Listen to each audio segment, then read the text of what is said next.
আসসালামু আলাইকুম। Arif easy education কেয়ারের পক্ষ থেকে আপনাদের সবাইকে স্বাগতম।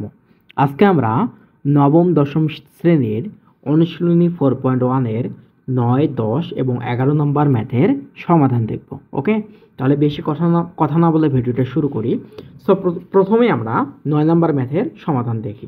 তাহলে সমাধান বলতে এখানে প্রমাণ করতে বলছে, আমাকে প্রমাণ করতে হবে 4 to the power n - 1 by 2 to the power n - 1 থেকে 2 to the power n plus 1।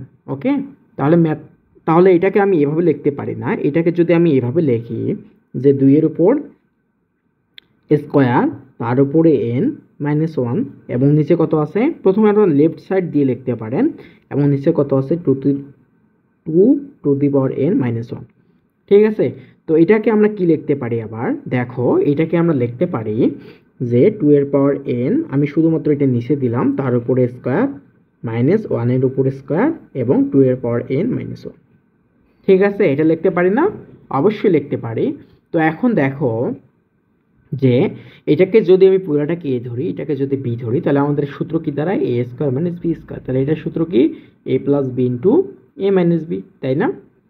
তাহলে এখন দেখো, পুরোটাকে আমি a ধরি, এটাকে b ধরি, তাহলে a স্কোয়ার - b স্কোয়ার। তাহলে এটার সূত্র কি ছিল? a + b * a - b।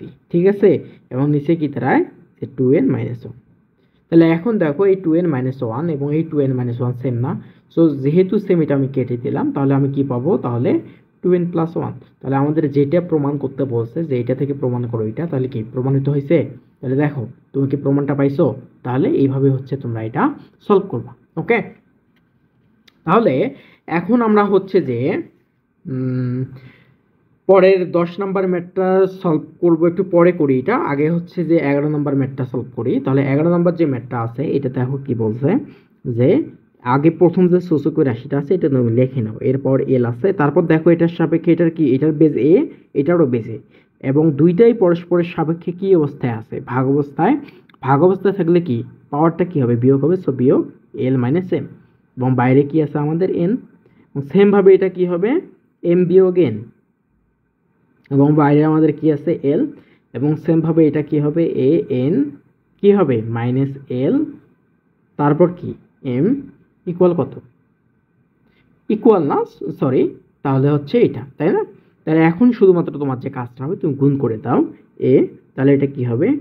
LN LN M N into a LM LN, তাই না? ইন্টু এ এনএম এলএম। ওকে, তাহলে এখন কি করবা? প্রথম যে সূচকের রাশিটা আছে এটা লেখো। তাহলে এ এনএল একটু সাজাই লেখো, মাইনাস এমএন। তাহলে দেখো এটার সাপেক্ষে এটা কি অবস্থা আছে? গুণ অবস্থা। গুণ অবস্থা হলে পাওয়ার কি হয়? পাওয়ার কি হবে? যোগ হবে না? সো যোগ এমএল মাইনাস এনএল, সাজাই লিখলাম আমি। হ্যাঁ, তারপর কি হবে? এটা কি যোগ, যেহেতু বেস সেম তাহলে পাওয়ারটা কি হবে? যোগ এমএন মাইনাস এমএল। তাহলে এখন দেখো, এই যে প্লাস এনএল মাইনাস এনএল কাটা, মাইনাস এমএন প্লাস এমএন কাটা, প্লাস এমএল মাইনাস এমএল কাটা, তাহলে কি এরপর কত? 0। আর এরপর যে কোনো কিছুর পর 0 মানেই হচ্ছে 1। তাহলে এটা কি প্রমাণিত হয়েছে? তাহলে তুমি 10 নম্বরের ক্ষেত্রে কি করবা? 10 নম্বরের ক্ষেত্রেও সেম কাজটা করবা, শুধুমাত্র এখানে 10কে একটু ভাঙাই নেবা এবং 15কে একটু ভাঙাই নেবা। 10 এবং 15কে একটু ভাঙাই নিলে তোমার হচ্ছে সমাধানটা চলে আসবে। তুমি 10 নাম্বারটা একটু ট্রাই করবা, আর যদি না পারো তাহলে হচ্ছে কমেন্টে জানাবা, আমি হচ্ছে যে সলভ করার চেষ্টা করব। ওকে, ধন্যবাদ।